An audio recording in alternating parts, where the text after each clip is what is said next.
DVB Digital Fast. Hello and welcome to DVB Interview. I'm your host Myanmar. Joining me today is Benedict Rogers, the Senior Director at Fortify Rights. Thank you for being here today. It's a pleasure. It's good to be with you again. My first question is, ASEAN held an informal meeting with Myanmar regime Foreign Minister Temang Sui on July 12. Do you think that ASEAN is now following China and India in legitimizing his region in Naypyidaw? Well, it certainly is concerning, and it looks as if it may be moving in that direction. I know that within ASEAN there are different opinions. I think countries like Malaysia, which previously had the chairmanship of ASEAN, and the Philippines, the current chair, and Singapore, may hold a somewhat more robust line on Myanmar, whereas other countries want to engage and legitimize the regime more. But overall, it's worrying that after China and India, we now see more engagement from ASEAN, and that risks legitimizing a regime that deserves no legitimacy or credibility. Chinese President Xi Jinping hosted Myanmar as his counterpart in Beijing in June. How do you view this move by China? Well, again, I think it's very concerning that China has clearly sided with the regime. In the time after in the immediate aftermath of the coup, it wasn't entirely clear where China stood, and at the time it was reported that China was not actually very happy with the coup.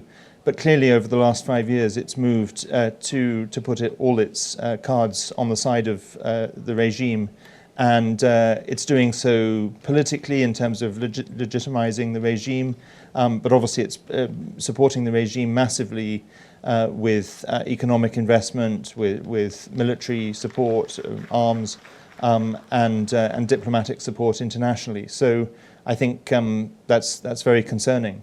So you've been documenting human rights violations in Myanmar and China for several decades. How have things changed since the 2021 military coup? Oh, I think clearly the situation in Myanmar has become far, far worse than it has ever been in recent decades since the coup. The human rights situation in Myanmar has always been extremely bad, but the level that it has reached in the last 5 years, I think, far outstrips what happened before, particularly in terms of the use of airstrikes. When I first started working on Myanmar 25 years ago, the attacks that were taking place, particularly in the ethnic areas, were ground attacks by troops, and they were doing terrible things. They were using human minesweepers, there was sexual violence, there was the destruction of villages, displacement of thousands of people. But now the military is using airstrikes, and not only from fighter jets, but also drones and paramotors and gyrocopters, these kind of new forms of technology and equipment. So it's a really dire human rights crisis that the world needs to wake up to.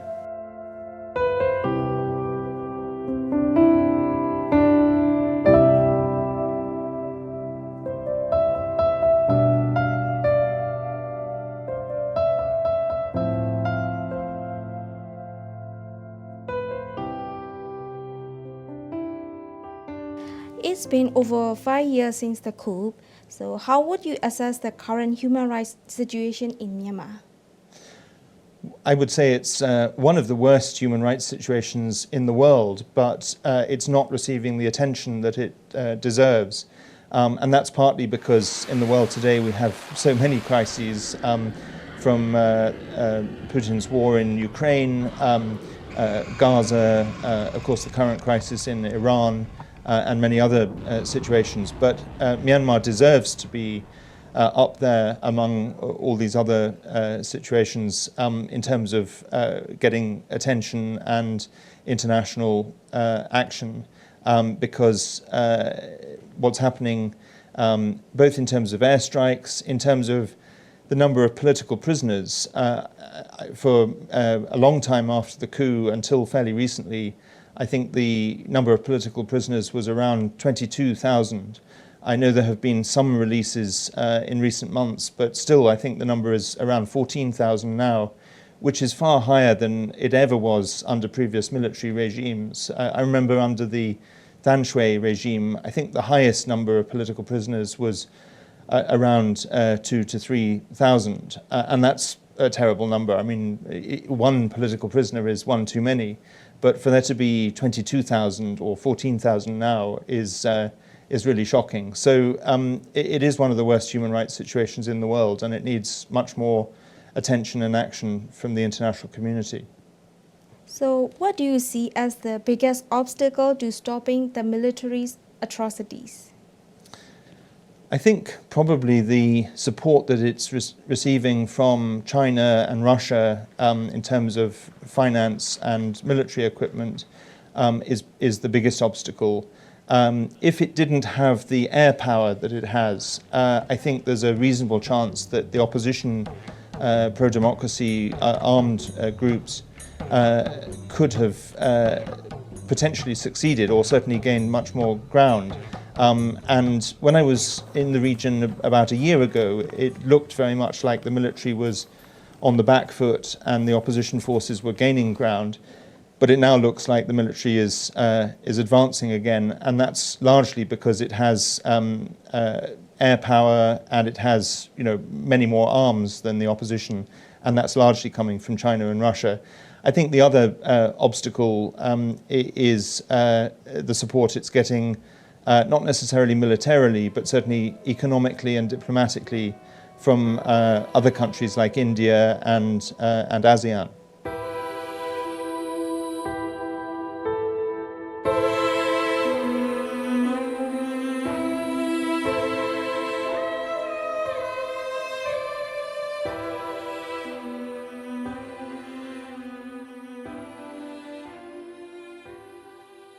There have also been increasing reports of abuses committed by resistance forces in Myanmar. So how does Fortify Rights assess and report these allegations? Well, Fortify Rights believes very much in human rights for everyone and in treating human rights violations independently, documenting, researching and exposing them. So where violations do take place by opposition groups, we haven't shied away from reporting them. We've done that particularly in the case of some of the abuses by the AA, the Arakan Army, and also groups like ARSA. So we very much believe in exposing human rights violations, whoever they're committed by, and seeking accountability and justice.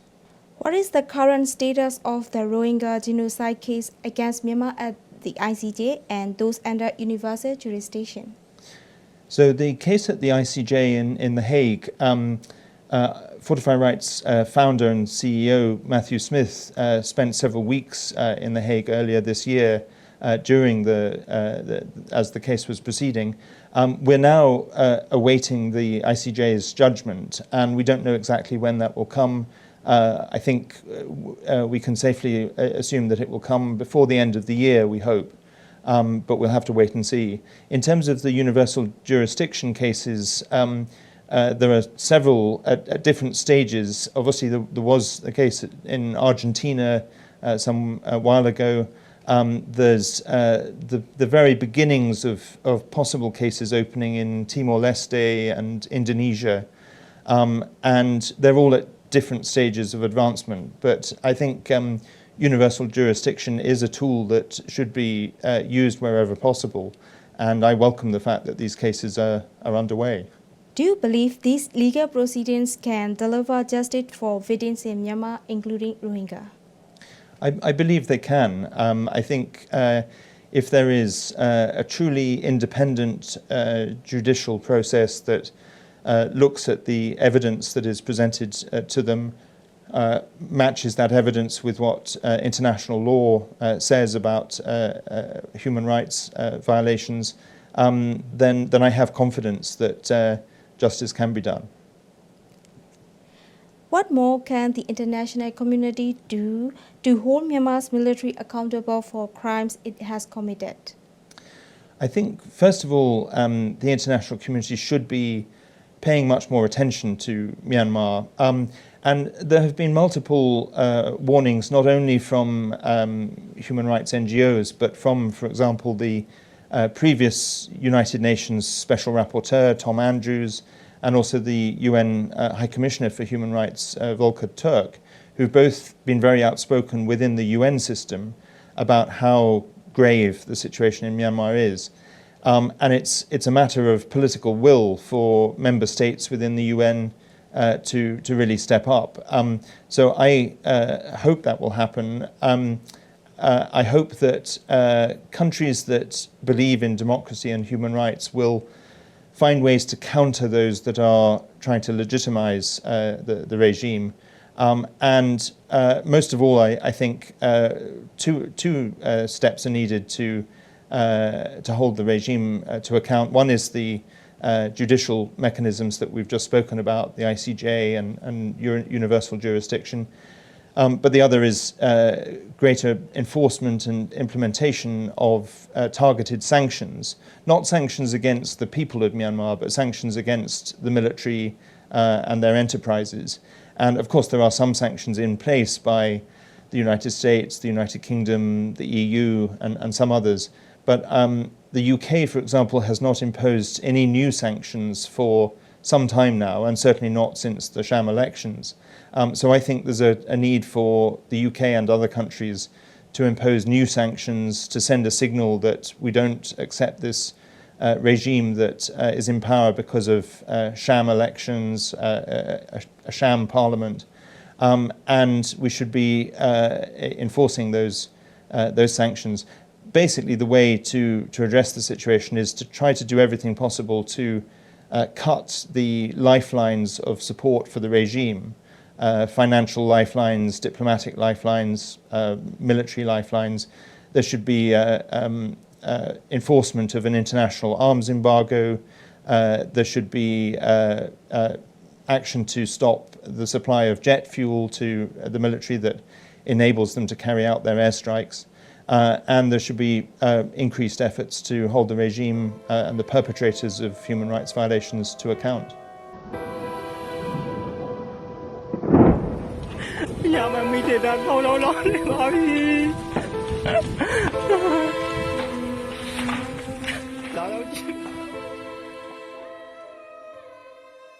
How is Fortify Rights working with civil society organizations inside and outside of Myanmar to document atrocities by the military? Well, a key part of Fortify Rights work, and I think one of the things that makes us somewhat distinct from many other human rights organizations, is that we focus a lot on strengthening local human rights defenders. And we've done that in recent months through training. Some of my colleagues were recently in Karenni State providing training to local groups there in international humanitarian law and human rights and documentation skills. And we do that sort of thing in other places as well. So I think it's really important that we work together with local Myanmar civil society and human rights defenders to strengthen their capacity to document what's happening on the ground. There was genocide determination bill recently introduced in the UK Parliament. This bill would allow UK courts to make preliminary determinations on allegations of genocide committed overseas. So how could this help survivors seeking justice for atrocities committed in Myanmar? Well, this bill, I think, is an incredibly important piece of legislation. It's been introduced by Lord Alton, who's been a long-standing human rights champion, a long-time voice on Myanmar, and he's also a member of Fortify Rights Leadership Council. And he has been pursuing this issue for some years because the problem at the moment in the UK is that the British government uses the argument that governments shouldn't determine genocide, politicians shouldn't determine genocide. They argue it's a legal matter that should be determined by the courts. But the problem is the courts in the UK are not currently empowered to make that determination. So it's a kind of vicious cycle of the government saying they can't make the determination, it should be made by the courts, but the courts can't do it. And therefore we're in this sort of stalemate where nobody declares a genocide and therefore nobody does anything to prevent or punish genocide. So this bill will, if it passes, will empower the High Court of England and Wales and the equivalent court in Scotland to receive submissions from either survivors of a possible genocide or human rights organisations acting on behalf of survivors who would be able to submit to the court evidence, and then it will be left to an independent court of judges with extensive experience in the law to assess that evidence and make a determination of genocide. And if they do make that determination, then under the law, this bill, which would become law if it passes, the British government would then be required to take certain steps, for example, to refer the case to the International Criminal Court or the International Court of Justice, to impose sanctions and other measures. So I think it's a groundbreaking bill because it will break this deadlock of the government saying it can't determine genocide, but the courts not being empowered to do so. It would provide a way forward in the UK to address genocide, and I think it would be a very significant step forward. Fortify Rights has called on the UK to lead efforts to refer the situation in Myanmar to the International Criminal Court under Article 14 of the Rome Statute. If the genocide determination bill becomes law, how could it accelerate the case against Myanmar?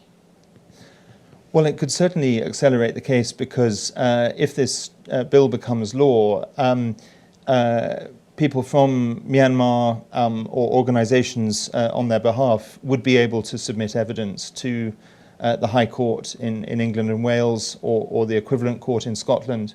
And if those courts make a determination that it is genocide, and that may be in the case of the Rohingya, it may relate to other issues potentially. If that determination is made, then the British government would be required under that law, if it becomes law, to take action, and that could include seeking a referral against Min Aung Hlaing to the International Criminal Court. So it could certainly accelerate the mechanisms for accountability for Min Aung Hlaing and for other perpetrators. The bill is scheduled for its second reading in the House of Lords on July 17. What challenges remain in securing cross-party support in both houses of Parliament? Well, I've been encouraged that there is already quite a high level of cross-party support, particularly in the House of Lords, and we'll have to see, which way people vote. But I'm reasonably hopeful that there will be support from members on all sides. And then after it's passed its stages in the House of Lords, it would then go to the House of Commons. Obviously in the House of Commons it's more challenging because the government of the day has a majority, and unless they support the bill, they can encourage their members to vote against it if they oppose it.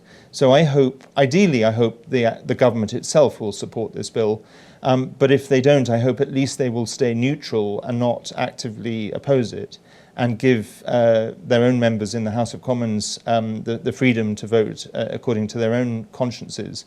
And certainly I'll be working very hard alongside others to encourage as many members of Parliament in both houses on all sides to support it. What message would you like to send to lawmakers who may be hesitant because of trade or diplomatic considerations? Well, I would say, of course, trade matters, and of course we're in challenging economic times, so I understand why economic interests will feature in people's thinking.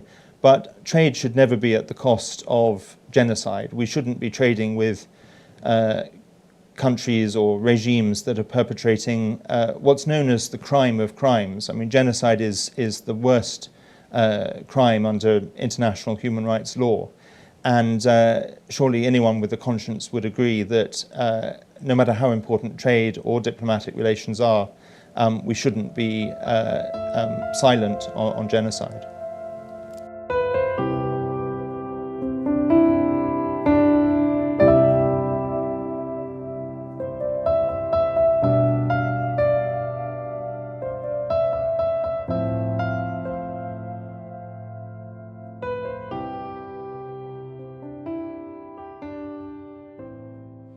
To return to China for a moment, how do you see its role in the Myanmar crisis going forward? I think it's a very big role and a very troubling role. I think that it is clearly the one power that is keeping this regime in power. And unless the rest of the international community really step up, then Myanmar will essentially become China's playground. It will become potentially a satellite state of China, and I think that's a very dangerous situation, not just for Myanmar, but for the rest of the world. So I think it's in everyone's interests for the rest of the world to step up and counter China's influence. Finally, what message would you like to send to the international community regarding Myanmar? I think my message would be Myanmar is not some faraway country that we know nothing about or that doesn't matter. It is a country that matters significantly geopolitically because of its location, because of China's influence there, but also it's a country that has struggled for so many decades with civil war, but also struggled for democracy. And of course it had a brief window of opening towards democracy, the 10-year period when Thein Sein introduced some political reforms, and then Aung San Suu Kyi won elections and was in government. And so it's had a taste of democracy. And I think the rest of the world owes it to the people of Myanmar to support their desire to not just return to that fragile democracy, but actually establish a genuine and long-lasting democracy for all its people. So the international community, it's in its own interest to act, but it also has a moral responsibility to act to support the people of Myanmar to be free and to be at peace. Benedict Rogers, the Senior Director at Fortify Rights, thank you for joining us today. Thank you.